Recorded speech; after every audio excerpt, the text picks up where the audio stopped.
Hi everyone, welcome to the Carson Kids Diagnoses series. Today we will be talking about attention deficit hyperactivity disorder, also known as ADHD, by Carson Kids. Today we're going to be covering the topic of attention deficit hyperactivity disorder, also known as ADHD. We'll begin by looking at what ADHD is. Next, we will discuss the different types of ADHD. Then, we will look at how ADHD is diagnosed. We'll also talk about common challenges individuals with ADHD may experience. After that, we'll discuss the different therapy services available to support individuals with ADHD. Lastly, we will cover a variety of caregiver resources that are available. ADHD, or attention deficit hyperactivity disorder, is a neurodevelopmental disorder. People with ADHD typically struggle with attention, impulsivity, and hyperactivity. However, these symptoms can vary depending on the type of ADHD the individual has. The symptoms of ADHD usually appear before the age of 12 and continue into adulthood. There are three types of ADHD. The first is the inattentive type.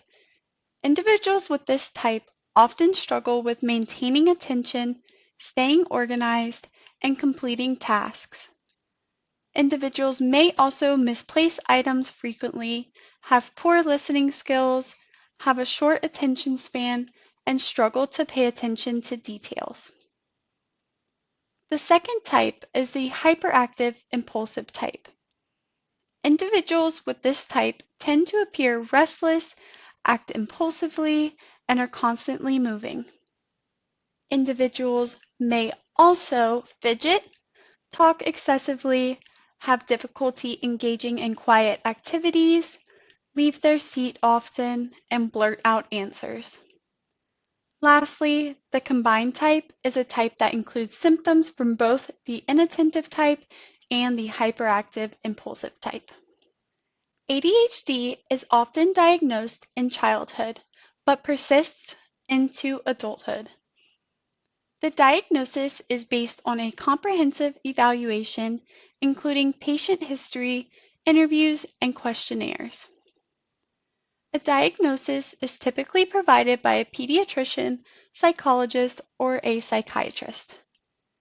In order to be diagnosed, 6 or more symptoms must be present for 6 months or longer for individuals up to 16 years old. For individuals 17 and older, there must be 5 or more symptoms present, and they must persist for 6 months or longer. Symptoms must also be present in 2 different settings. These may include home, work, or school. The symptoms must have been present before the age of 12, even if diagnosed later in life. The symptoms must be impacting performance in school, work, or social participation. Individuals with ADHD often face challenges in many areas of daily life. To start, individuals with ADHD may have difficulty in daily activities. This is often due to frequent forgetfulness and misplacing important items. In addition, individuals with ADHD may have limited awareness of internal cues. This makes it difficult to recognize when they are hungry or need to use the bathroom, which impacts their basic self-care tasks. Education can also be impacted for individuals with ADHD, as individuals tend to have difficulty paying attention and finishing their homework. Individuals also may have a hard time following directions and managing their time. Lastly, organization can be a challenge. Lastly, individuals with ADHD often face challenges in social settings due to frequently interrupting others, becoming easily distracted, and acting impulsively. Several services can help individuals with ADHD manage their symptoms and improve daily functioning. Occupational therapy focuses on the performance of daily activities. They may focus on fine motor skills, emotion regulation, sensory processing, attention, time management, organization, and reducing impulsivity. The main focus is to improve participation in daily activities. Physical therapy often works on improving balance, coordination, and gross motor skills. Individualized education programs, also known as IEPs, are also an option and provide tailored services to better support individuals in school. Lastly, individuals may benefit from behavioral therapy and mental health services occasionally. Overall, there are many resources available to help caregivers feel supported while caring for an individual with ADHD. National organizations can be accessed online and may provide valuable resources for families and caregivers. CHADD, also known as the Child and Adults with Attention Deficit Hyperactivity Disorder, is an example of a national organization with valuable tools and resources. This organization provides information on local and virtual support groups. There are also online education modules for families and caregivers of individuals with ADHD.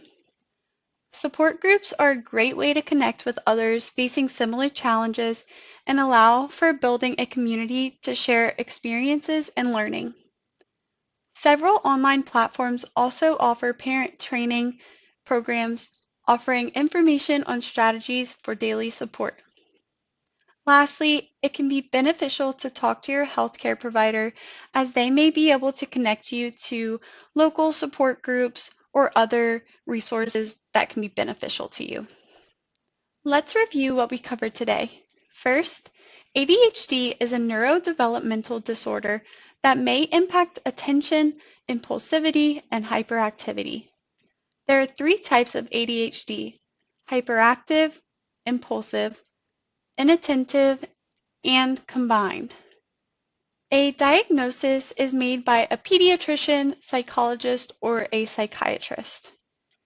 ADHD can impact many areas of life such as self-care, education, school performance, and social participation.